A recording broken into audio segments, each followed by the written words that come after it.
Good morning, students. Come on the page number 10. The last stanza. By the 700, many regions already possessed distinct geographical dimension and their own language and cultural characteristics. You will learn more about these in chapter 9. They are also associated with specific ruling dynasty. There was considerable conflict between this state, occasionally dynasties like the Chol, Khaljis, Tughlaqs and Mughlaqs were able to build an empire. This was an pan-regional, spanning diverse region. Not all these empire was equally stable or successful. Compare the example table 1 and the chapter 3 or 4. What are the duration of the rule of the Khalji and Mughal dynasty? In stanza के अंदर 700 से भी अधिक ऐसे reason थे जिनके अलग अलग यानी कि जोग्राफिकल जो फीचर्स हैं वो बिल्कुल डिफरेंट है, वहाँ की लैंग्वेज है, वहाँ की जो कल्चरल जो करेक्टरिस्टिक्स हैं वो भी बिल्कुल डिफरेंट है। और इसके अंदर हम जो अलग अलग जो चैप्टर्स हैं उनकी अलग अलग करेक्टरिस्टिक्स के बारे में, उनके फीचर्स के बारे में हम स्टडी कर पाएंगे। इनटू स्टेंजा के अंदर यही सब कुछ बताया गया है। When the Mughal Empire declined in the 19th century, it led to the re-emergence of the regional state. Chapter 10, but year of the imperial pan-regional rule has alerted the character of the region across most of the subcontinent. The region were left with the legacies, the big and small states that had ruled over them. This was apparent in the emergence of the many distinct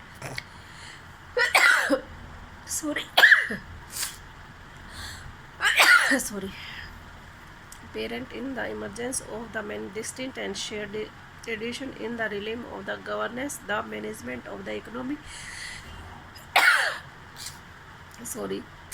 allied cultures and not language.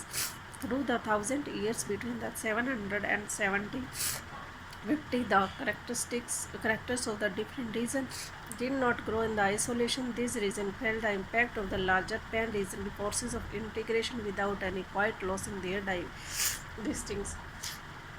Next, जो Mughal empire है, जब 18th century के अंदर मुगल जो empire था वो बिल्कुल and हो गया था, लॉस हो गया था। इसलिए जो ओरिजिनल जो स्टेट्स थे उनको दोबारा से उनको बनाना था। इसलिए उनकी जो शाही इतने वर्षों तक जो शाही शान शौकत थी, उसके लिए उस क्षेत्र की जो उनकी रीजन्स की जो करेक्टर्स थी उसकी तरफ ध्यान देना ज़रूरी था। अधिकतर जो सब कॉन्टिनेंट्स थे इसके अंदर जो भी रीजन बचे थे वो कैसे थे, छोटे बड़े स्टेट थे जो कि विरासत के अंदर किसी रूलर के द्वारा दिए गए थे। और इससे तो ये बात तो है कि अलग अलग तरह के जो रीज़न थे वो बिल्कुल उन्होंने अपने ट्रेडिशन थे जो क्या कर दिए थे, शेयर कर दिए थे। और वहाँ की जो गवर्नमेंट थे उसके टाइप्स, वहाँ की इकोनॉमी, वहाँ की कल्चर्स और जो लैंग्वेज थी।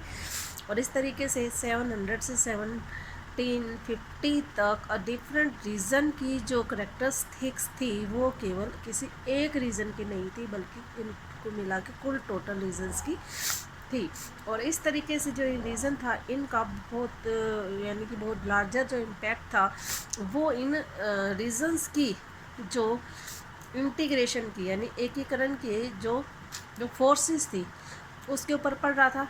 इनके बिना किसी भी रीजन की जो विशेषता थी वो बहुत आसानी से खोई जा सकती थी, क्योंकि ऐसे कोई रीज़न नहीं थे मुग़ल एम्पायर के पास जिससे कि वो अपने एम्पायर को बना सके। Old and new religions, 1,000 years of the history that we are exploring witnessed major development in the religious tradition. People's belief in the divine was sometimes deeply personal, but more usually it was collective. Collectively belief in the supernatural agencies. Religion was often closely connected with the social and economic organization of social communities. As the social world of this group alerted, so too did not their beliefs. और history के 1,000 years पे हम देखते हैं कि religious जो tradition थे उनके अंदर बहुत से डेवलपमेंट हुए थे। कुछ तो ऐसे डिवाइनिक थे जिसमें कि जो पर्सनल जो बिलीव्स थे वो भी आते हैं, और कुछ ऐसे थे जिन्होंने कि सामूहिक तौर से धर्मों का प्रचार प्रसार किया था। इसके अंदर सुपरनेचुरल जो पावर्स हैं वो भी एक एजेंसी के रूप में कार्य कर रही थी, जैसे रिलीजन। इससे लोग सामाजिक, सोशल और इकोनॉमिक तौर से जो लोग उसके लोकल पीपल के जो ग्रुप्स थे उनकी ऑर्गेनाइजेशन जुड़ी हुई थी। इस तरीके से जितने भी सोशल जो वर्ल्ड के जो ग्रुप थे वो अपने अपने बिलीव्स को बनाए हुए रखे हुए थे, वो अपने अपने रिलीजन का विस्तार कर रहे थे, उनका प्रचार प्रसार कर रहे थे।